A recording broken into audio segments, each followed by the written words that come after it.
এটাই সম্ভবত বাংলাদেশের একমাত্র ট্রেন যেখানে কিনা আপনি টিকিট কাটতে চাইলেও টিকিট কাটার কোনো সুযোগ নেই, যেতে হবে একেবারে বিনামূল্যে।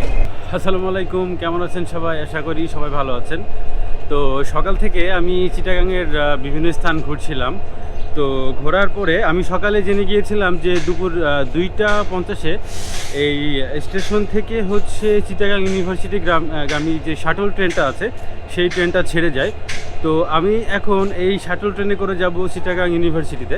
তো আপনাদের হয়তো মনে আছে, জার্মান শিল্পী বাংলাদেশে এসেছিল একবার। এই শাটল ট্রেনের হচ্ছে উপরে যে বিভিন্ন ডিজাইন করেছিল, রং দিয়ে বিভিন্ন ডিজাইন করে এই কয়েকটা ট্রেন এরকম ডিজাইন করে রেখেছিল। তো এইটা অবশ্য সেই ট্রেন না, ওই ট্রেনটা পেলে অবশ্য ভালো লাগতো। তো এই প্ল্যাটফর্মে দাঁড়িয়ে আছে, আগামী 10 মিনিটের মধ্যে ছাড়বে। তো আমি একটু ভিতরে যেয়ে বসি।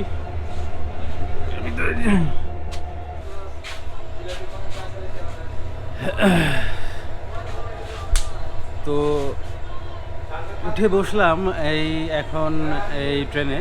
তো আমি প্রথমে কাউন্টারে যখন জিজ্ঞেস করতে যাই যে এই শাটল ট্রেন কয়টার সময় ছাড়বে, তো তখন আমি জিজ্ঞেস করলাম যে হচ্ছে এই ট্রেনের জন্য কোনো টিকিট কাটতে হবে কিনা। বললো টিকিট প্রয়োজন নেই। তার মানে এই যে ট্রেনটা আসলে ইউনিভার্সিটি পর্যন্ত যাতায়াত করে, এখানে আসলে কারোরই টিকিট কাটতে হয় না, যদিও এটা স্টুডেন্টের জন্য। তো সেক্ষেত্রে আমারও টিকিট লাগেনি। তো এখন কিছুক্ষণের মধ্যেই ট্রেনটা ছাড়বে। এসে বসলাম, অপেক্ষা করছি, দেখা যাক কি হয়। ট্রেনটা মনে হচ্ছে চালু করে দিয়েছে। হ্যালো গাইস, ভালো আছেন নি? বিয়ে করছেন? বিয়ে করলে আমার দাওয়াত খাওয়ায়েন, আমি আসি এনে।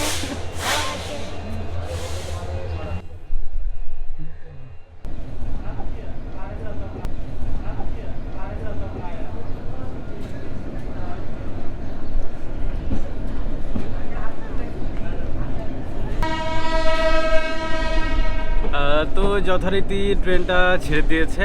আমরা এখন যাত্রা শুরু করে দিলাম চিটাগাং ইউনিভার্সিটির উদ্দেশ্যে। দেখা যাক এখন কতক্ষণ লাগে যেতে।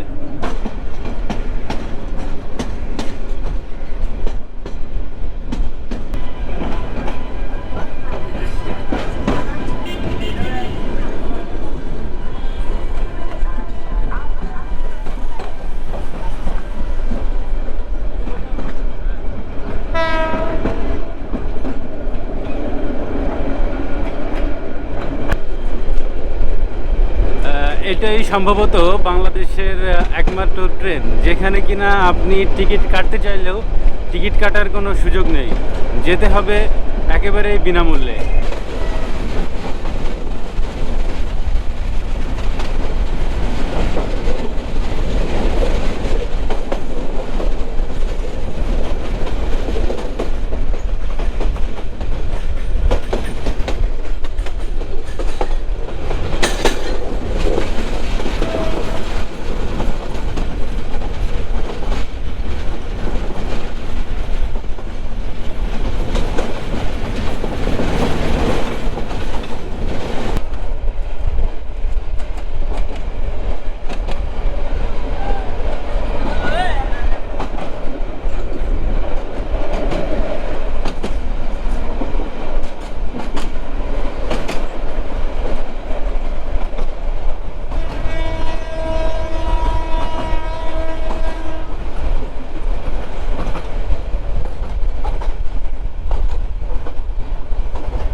এতক্ষণ পরে আমার সামনে একটা জার্মানির যিনি রং করেছিল, তার রং করা একটা বগি এতক্ষণ পরে আমার চোখে পড়েছে। এতক্ষণ আমি এটা দেখতে পেয়েছিলাম না।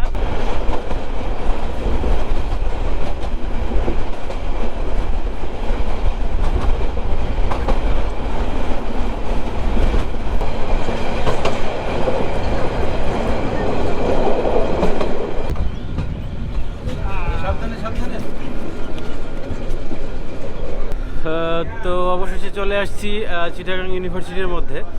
যাত্রা শুরু করার পর থেকে 50 মিনিটের মতো লাগছে এই যে চিটাগাং ইউনিভার্সিটির মধ্যে। তো এই ছিল আমার এই চিটাগাং ইউনিভার্সিটির যে শাটল ট্রেন সেটা নিয়ে বানানো এই ভিডিওটি। আশা করি ভালো থাকবেন, সুস্থ থাকবেন। দেখা হবে পরে ভিডিওতে। আসসালামু আলাইকুম।